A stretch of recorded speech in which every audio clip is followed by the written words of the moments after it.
Hey entrepreneur, this is Mark Newsom, Mr. Marketing.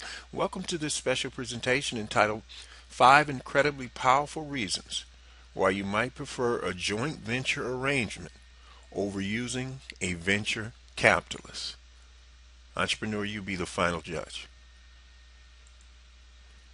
Ladies and gentlemen, this video is going to focus on 5 incredibly powerful reasons why you might seriously prefer some type of joint venture arrangement over using a traditional venture capitalist. For sure, both arrangements have their pros and their cons. So let's have a look. Before we begin, however, you might be asking, Mark, what the heck is a venture capitalist, or VC for short? Basically, and you should Google this, the down and dirty definition is simply this. A venture capitalist is an individual, typically a group of individuals, very savvy men and women, entrepreneurs, and typically what they do is they pool rather large sums of investment capital together. And what they're going to do is buy equity ownership, interest, in other words, stock, in a company, yours or mine, and they expect a couple of things. Number one, either that company is going to go public, meaning sell the stock for more money than the company was worth in the beginning, and that's how the venture capitalists expect to get their money back plus a nice return, or they expect the company to be acquired, bought by another company, typically within the first 3 to 7 years, and again, that's how the venture capitalists expect to be rewarded. Now, typically, just so you know, we're not talking about them investing in mom and pop type businesses. They expect when they invest in a company that's going to get scaled and the stock and the company is going to be worth a lot more money. Typically, a venture capitalist has tracks what they call accredited investors. These are men and women who are very savvy, knowledgeable about business and entrepreneurship, and what they expect to happen is a couple of things. They expect to get a return of anywhere from 15, let's say 15% or more. And obviously, they're not going to do that typically by putting their money in a money market or a CD or this kind of thing. So they're willing to take more risk. And they also understand this. They understand that some of the companies they invest in absolutely, positively will not pan out. And they also know some will just kind of sputter and putter along and not really take off. But they expect, with their knowledge and their ability and their skill, that a few of those companies are going to go big and they're going to be rewarded very well, and that's why they're willing to take the risk.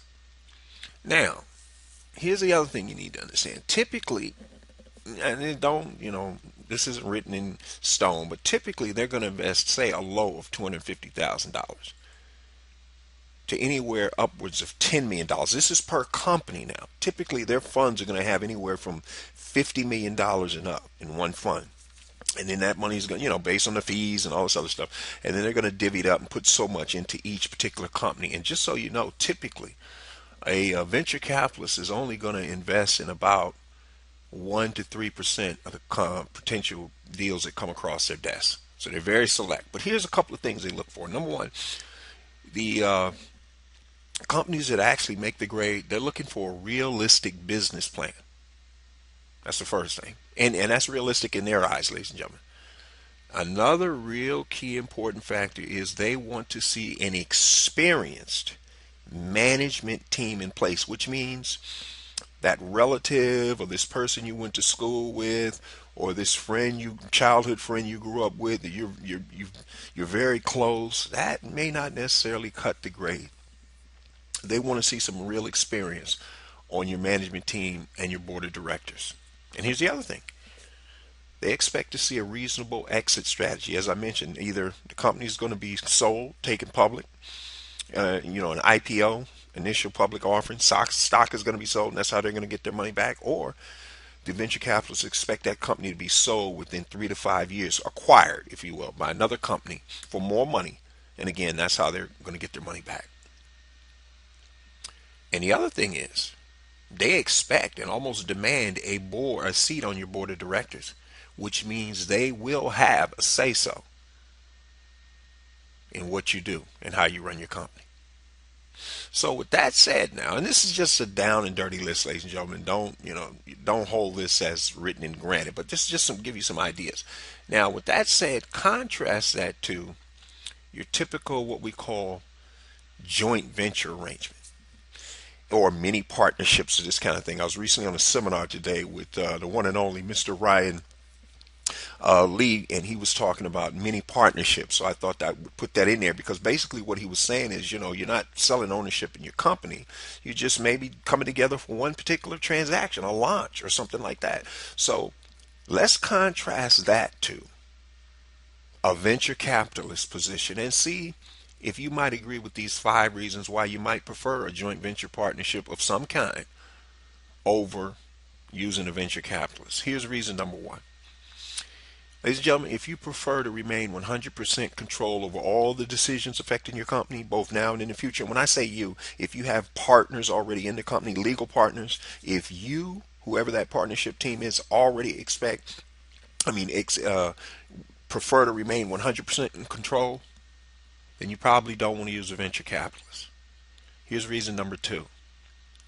If you don't want to be told how much money you can borrow, both now and in the future, irregardless of how much debt the company could actually afford on paper, if you don't want, because remember, the other reason why a venture capitalist will get involved is because they might see potential in the company, but only if it's managed in what they think is the right direction the company needs to go.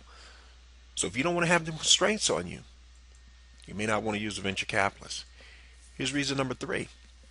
If you don't want to be told who you can hire, or more importantly, who you can promote. Because again, remember, that venture capitalist will have a seat on your board, which means they're going to have a say-so in what you do. And you best believe if you're talking about hiring somebody, again, let's say, you got that close relative who really doesn't have any experience, but because the economy's bad, they need a job. Guess what? That venture capitalist sitting on your board of directors may not like that idea. And they may want you to go get somebody who's got a lot more experience and maybe got some education, formal education behind them. So if you don't like that type of arrangement, you may not want to use a venture capitalist. Here's reason number 4. If you don't want to be told what you can and can't invest your money, a company's money in, once again, venture capitalists may not be for you. And finally, reason number 5.